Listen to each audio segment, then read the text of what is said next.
యుధిష్ఠిర వార్త ప్రేక్షకులందరికీ నమస్కారం. నేను మీ రమేష్ పోతరాజు. ఎప్పటిలాగే ఈరోజు కూడా V6 వెలుగు దినపత్రిక అట్లాగే ఈనాడు దినపత్రికలో వచ్చినటువంటి ప్రధాన అంశాలను చర్చించే ప్రయత్నం చేద్దాం. ముందుగా V6 వెలుగుకి వెళ్దాం ఇవాళ, ఎందుకంటే దీంట్లో చాలా సంచలన వ్యాఖ్యలు ఉన్నాయి. అదే చర్చించే ప్రయత్నం చేద్దాం. ఇక్కడ ముందుగా చూసుకున్నట్టయితే జోకుడుగాళ్లతోనే బీఆర్ఎస్ ఓటమి, ఎర్రబెల్లి సత్యవతి లాంటి వారికి మంత్రి పదవులు ఇస్తే ఉద్యమకారులు బాధపడ్డరు. ఇవి మన ముచ్చట్లు కాదు, వెలుగు దినపత్రికలో ఒక ఎమ్మెల్సీ అయినటువంటి వ్యాఖ్యలు. పూర్తిగా వినండి. మాజీ ఎమ్మెల్యేలకు సెక్యూరిటీ అవసరం లేదు. కాంగ్రెస్ ప్రభుత్వం మాజీ ఎమ్మెల్యేలకు సెక్యూరిటీ అయితే తీసేసింది కదా, దానికి విమర్శలు చేసింది కదా. మరి వాళ్ళ పార్టీకి సంబంధించిన ఎమ్మెల్సీ ఏం చెప్తున్నానండి, మాజీ ఎమ్మెల్యేలకు సెక్యూరిటీ అవసరం లేదు, వారి వెంట కుక్కలు కూడా పడాయట. ఎంత పెద్ద డైలాగ్ వేసి, నిజంగా పెద్ద సంచలన వ్యాఖ్యలు అని చెప్పుకోవచ్చు.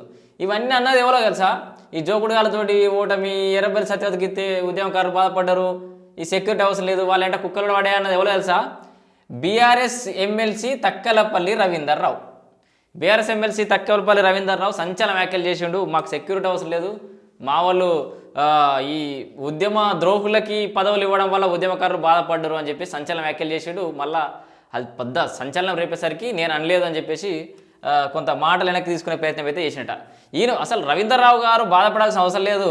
చాలామంది ఉద్యమకారులు కూడా ఫేస్బుక్ వేదికగా, సోషల్ మీడియా వేదికగా వాళ్ళ అసంతృప్తిని వెలగక్కుతారు.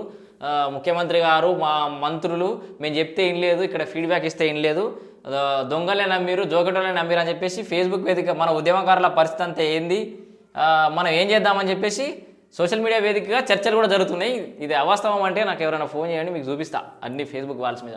ఇక వెలుగులో ఇదే కంటెంట్. ఇక ఈనాడుకు వచ్చినట్టయితే, అంటే నేను న్యూట్రల్గా సేమ్ కంటెంట్ ఉన్న వాటిని చెప్పట్లేదు, నేను డిఫరెంట్ కంటెంట్ ఉంటేనే చెప్తున్నా. ఇక ఈనాడులకు వచ్చేసి గవర్నర్ ప్రసంగానికి సంబంధించిన ఒక వార్త. నిన్న గవర్నర్ ప్రసంగానికి సంబంధించి చూడొచ్చు. ఇనుప కంచెలు తొలగించి ప్రజాపాలన ప్రారంభం. జనరల్గానే ఏ ప్రభుత్వం వచ్చినా ఆ ప్రభుత్వం రాసిచ్చిన స్క్రిప్ట్నే చదువుతారు ఎవరైనా.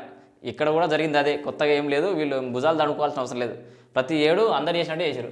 ఇక 6 నెలల్లో మెగా డిఎస్సి, ఏడాదిలో 2 లక్షల ఉద్యోగాలు. ఇది మాత్రం నిజంగా తొందరగా గుర్తుపెట్టుకొని తొందరగా ఇది చేస్తేనే మంచిది. ఎందుకంటే ఈ నయా సర్కార్ వచ్చిందే, పాత సర్కారు పోయిందే ఈ నిరుద్యోగుల అనే ఒక సమస్య వల్ల. ఈ నిరుద్యోగ సమస్య తీరాలి, నిజంగా మెగా డిఎస్సి వాడాలి, 2 లక్షల ఉద్యోగాలు రావాలి తెలంగాణకని మనం ఆకాంక్షిద్దాం. ఇంకా ఇక్కడ మీకు ఇంకొక ఇంపార్టెంట్ విషయం మనం మాట్లాడుకోవాలి.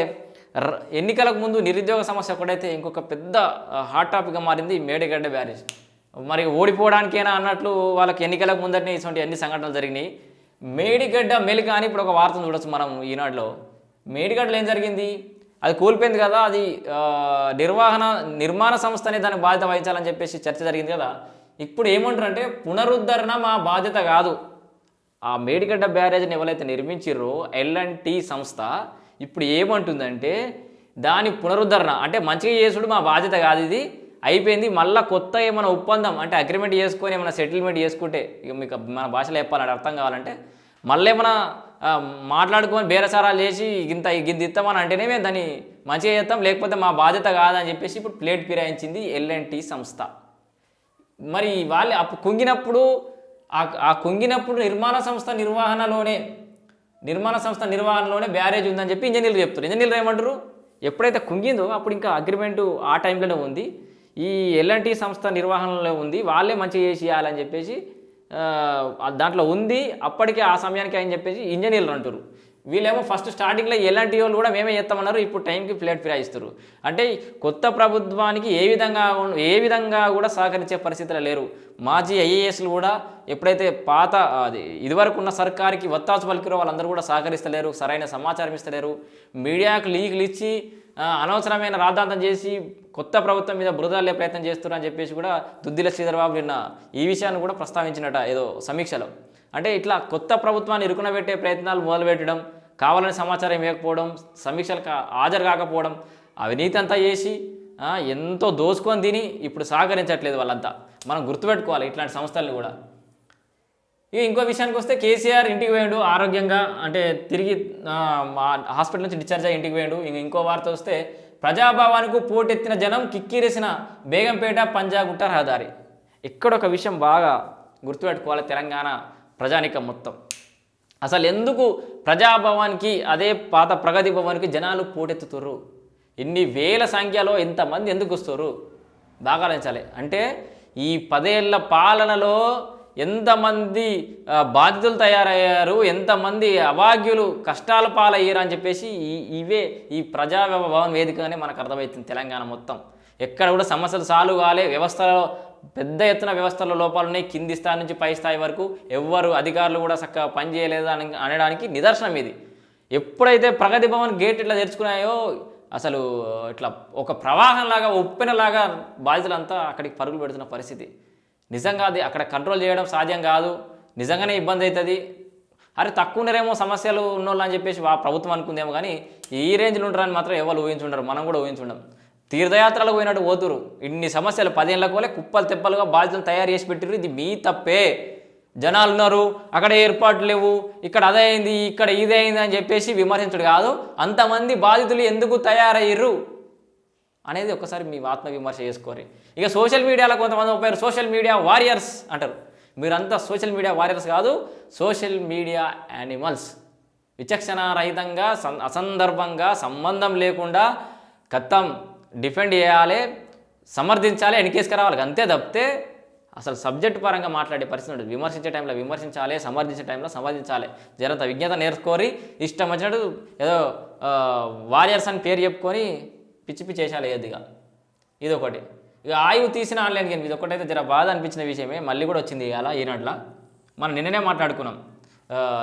సిద్దిపేట జిల్లా చిన్నకోడూరు మండలం రామన్పట్ల గ్రామంలో ఒక గన్మెన్ కుటుంబంతో సహా చనిపోయిండు. చిన్న ముక్కుపచ్చలారని పిల్లల్ని ఇద్దరు చంపేసిండు, కాల్ చేసిండు, వాళ్ళ భార్యను కాల్ చేసిండు.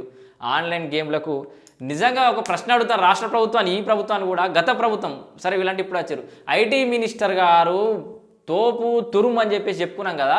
మరి మిగతా రాష్ట్రాలలో ఈ ఆన్లైన్ గేమ్స్ మీద, ఆన్లైన్ రమ్మీ మీద, ఈ బెట్టింగ్ల మీద, ఇవన్నిటి మీద, అశ్లీలత మీద ఒక దాన్ని ఏమంటారు, ఒక నిర్బంధం అనేది ఉంది. వాటిని నిర్మూలించే ఒక వ్యవస్థను అనేది ఏర్పాటు చేశారు. మన తెలంగాణ రాష్ట్రంలో ఎందుకు ఏర్పాటు చేయలేదు? అమెరికా డెల్లాస్ లాగా ఎంతో పెద్దగా ఎదుగుతుంది హైదరాబాద్ అని చెప్పారు కదా, తెలంగాణ ఎదుగుతుందని చెప్పినావు కదా, మరి ఇట్లాంటి వాటి మీద ఎందుకు నిర్మూలన లేదు?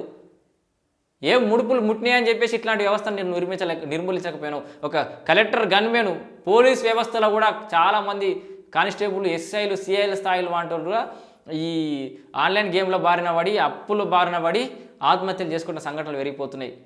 ఇంకెప్పుడు వీటిని మీరు అడ్డుగడదాం అనుకున్నారు? ఈ 10 ఏళ్లలో చేసింది ఏముంది? ఇక ఏమన్నంటే ఇక మిస్ యూ కేటీఆర్ ఇటువంటి నాయకుడు రాడు.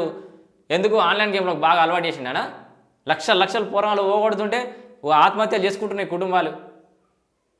ఇప్పటికైనా వచ్చిన ప్రభుత్వం అన్నా, ఈ దుద్దిల శ్రీధర్ ఎవరు ఐటీ మినిస్టర్ చేసినట్టు, మీరన్నా కొత్త నయా సర్కార్ అన్నా ఇట్లాంటి వాటి మీద దృష్టి పెట్టాలి. ఈ అశ్లీల వెబ్సైట్లు రాకుండా చేయాలి, ఈ ఆన్లైన్ గేమ్స్ రాకుండా చేయాలి. ఏదైనా ఏం చేస్తున్నాం అది వెళ్ళదు. పెద్ద మస్తు టెక్నాలజీ ఉంది కదా, ఏదో చేసి కాలవాడుర్రి, అదైతే తగ్గించే ప్రయత్నం చేయరు ఆత్మహత్యల దగ్గర. సో ఇది ఇంకోటి, ఈ కాన్వాయ్కి సంబంధించిన వార్త మీరు అందరూ చూసిరు. మన ఈ కాన్వాయ్ వెళ్ళేటప్పుడు ఈ ప్రజలకు ఇబ్బంది కలవద్దు, ఈ ట్రాఫిక్ని ఆపొద్దు, దానికి సంబంధించి ఇంకేదైనా ప్రత్యామ్నాయ మార్గాలు ఏమైనా ఉన్నాయో అన్వేషించాలని చెప్పేసి రేవంత్ రెడ్డి అధికారులకైతే ఆదేశించిండు. ఇక పోలీసు డిపార్ట్మెంట్లో కూడా మన హోంగార్డ్ల రిక్రూట్మెంట్ కూడా చేయాలని చెప్పేసి డీజీపీ కూడా ఆదేశం ఇచ్చిండు. మొత్తంగా ఇప్పుడైతే సమీక్షల మీదనే ఉన్నాం కాబట్టి మనం ఇంకా వేరే ఈ విమర్శల జోలికి పోవట్లేదు. చూద్దాం. Thank you.